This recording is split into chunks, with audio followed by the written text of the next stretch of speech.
I remember when I was 5, 6, I used to watch cricket all the time on TV, and Yeah.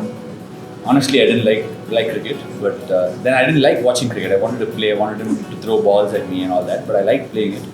And one fine day when my mom had painted the house and all that. I kept on hitting balls, and it became all colorful wall and all that. So she Yeah. decided to put me into coaching. Actually, we had tennis in school, and my first love was tennis, to be honest. And I loved tennis. And what I started doing was basically I didn't have anybody to. I was the only child, so I didn't have anybody to throw the ball at me inside the house or anything. So both my parents were working, and what I used to do is basically put the ball on the wall and just hit it back. And if I got bored with cricket, I used to take the cricket bat and start playing like tennis inside the wall, move around. And my favorite tennis star was Goran Ivanisevic, and I thought he was amazing because he never really worked hard to get points, and he was just serving the aces in. And I didn't like Sampras for a reason. He was always a champion. I always loved the underdogs, and my all-time superstar in tennis would be Andre, I guess. Your father's had a big influence in your cricket. Yeah, he's had quite a good influence on my cricket because he played a little bit of cricket, and my granddad was a strict dad, and he didn't encourage him to play a lot of cricket because he wanted him to study and get into a job and all that. So he was a good kid as well. He studied and got into a government job.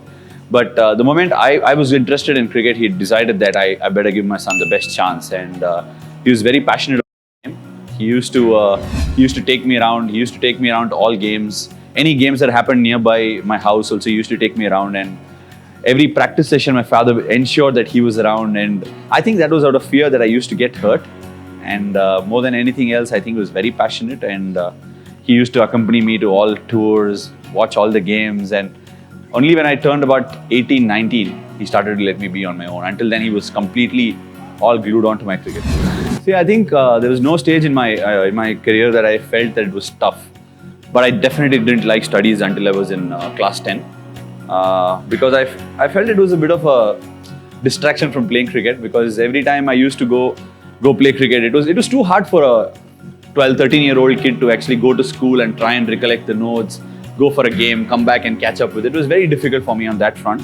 I always wanted to quit studies first and play cricket, but as soon as I started growing, as I said, growing old, I wasn't wise then, but I grew definitely from being a 13, 14-year-old. Then I went into high school, I realized I could actually manage it. And once I started doing that, I think my cricket also got better. I sometimes feel I trouble a lot of people around me. Not just my parents, wife, or family, or friends. I think I trouble a lot of people, even in the cricketing arena, because that could be experts, that could be my own coach, my own captain, my own cricketing. You enjoy talking about your cricket. I talk cricket. I pretty much talk cricket. I don't carry any baggage. I don't like carrying baggage away from a game.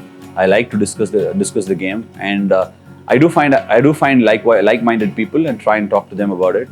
And the problem with me is that every day is a thinking aspect for me. It's not necessarily if it's a bad day or if it's a great day.